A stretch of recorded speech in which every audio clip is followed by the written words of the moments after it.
Hello friends, कैसे हैं आप।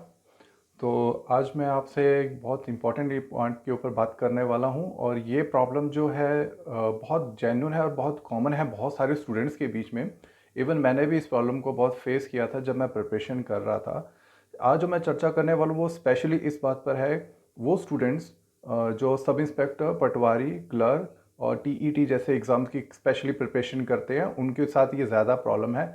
लेकिन मुझे ऐसा फील हुआ है कि जब वो प्रिपरेशन करते हैं उन्हें इस प्रॉब्लम का पता नहीं चलता है और वो एंड अप हो जाते हैं कि पेपर क्वालिफाई नहीं कर पाते हैं। तो आज मैं इसी के ऊपर आपसे बात करने वाला हूँ। देखिए, मार्केट के अंदर बहुत सारे ऑथर्स की आपको तरह तरह की बुक्स मिल जाएंगी इन एग्ज़ाम्स की प्रिपरेशन करने के लिए। लेकिन जो मोस्ट कॉमनली और मोस्टली जो स्टूडेंट परचेज कर रहे हैं वो कर रहे हैं ल्यूसेंट जीके। ल्यूसेंट जीके बहुत अच्छी बुक है। सारे बेसिक फ्रेमवर्क उसने कवर किए हैं, दोनों लैंग्वेज में आती है, हिंदी और इंग्लिश के अंदर। सामान्य ज्ञान के नाम से भी आती है। लेकिन स्टिल उन हिंदी और इंग्लिश वर्जन दोनों में एक बड़ी कॉमन प्रॉब्लम है।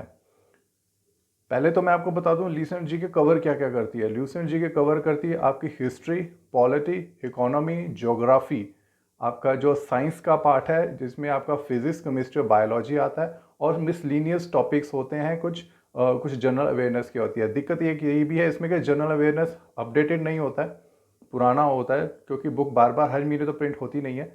तो उसमें ये एक सबसे बड़ा इशू आता है। तो अब मैं बात करता हूँ कि आखिर वो जनरल प्रॉब्लम क्या है जो स्टूडेंट्स को पता ही नहीं चलता, वो फिर भी वो गलती कर जाते हैं।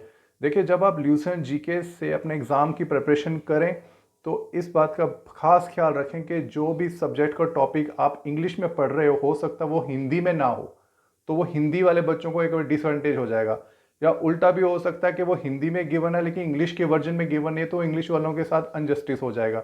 फॉर एग्जाम्पल, मान लीजिए अगर प्रधानमंत्रियों की लिस्ट हिंदी वाली में दे रखी है तो हो सकता है इंग्लिश वाली में ना गिवन हो। Just for sake of example मैं आपको बता रहा हूँ। तो ऐसा बहुत चीज़ें मैंने देखी हैं कि वर्डिंग्स भी डिफरेंट हैं, चीज़ें समझाने का तरीका भी डिफरेंट है। वो रीज़न ये है कि हिंदी और इंग्लिश की जो दोनों बुक्स हैं वो अलग अलग ऑथर्स ने लिखी हैं ल्यूसेंट कंपनी के लिए। तो बाद में उन सब्जेक्ट मैटर्स को सिंक्रोनाइज नहीं किया गया, मैचअप नहीं किया गया कि कोई डिफरेंस ना रह जाए। तो ये बहुत बड़ी दिक्कत आती है। तो अब इसको ओवरकम कैसे करें।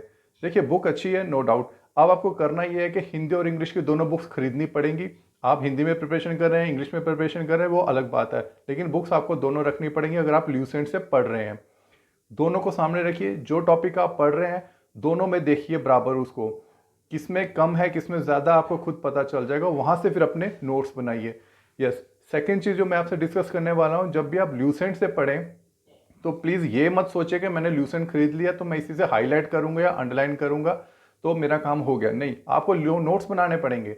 ल्यूसेंट जीके के आपको नोट्स बनाने पड़ेंगे, क्योंकि एग्जामिनेशन से पहले आप बुक नहीं पढ़ सकते। आपको अपने हाथ से नोट बनाने पड़ेंगे। जब आप लिखेंगे तो आपके माइंड में इंप्रेशन अपने आप आ जाएगा। तो मेक नोट्स। और हो सकता है कि आपको इंटरनेट की हेल्प लेनी पड़ेगी टॉपिक्स के ऊपर, क्योंकि सिर्फ ल्यूसेंट जीके से पढ़ के आप एग्जाम कभी क्लियर नहीं कर पाएंगे। Make it sure. ठीक है, तो ये चीज़ थी जो मैंने आपसे डिस्कस करनी थी। ल्यूसेंट के ऊपर बहुत बड़ा ये इशू है। तो मार्केट में और भी ऑथर्स हैं, you can go for that, आप चेक कर सकते हैं, देख सकते हैं। लेकिन मैं ल्यूसेंट के पॉइंट ऑफ व्यू से बता रहा हूँ जो मेरा अपना एक्सपीरियंस है। तो आपको दोनों परचेज करनी पड़ेंगी, दोनों को कंबाइन करके आपको नोट्स बनाने पड़ेंगे। नो डाउट इस बुक्स में से भी क्वेश्चंस आए हैं, सिलेबस के अकॉर्डिंग जो भी क्वेश्चंस बनते हैं टॉपिक वाइज वो उसमें आए हैं। तो लेकिन ये इशू आपको ल्यूसेंट का देखना पड़ेगा। So all the best.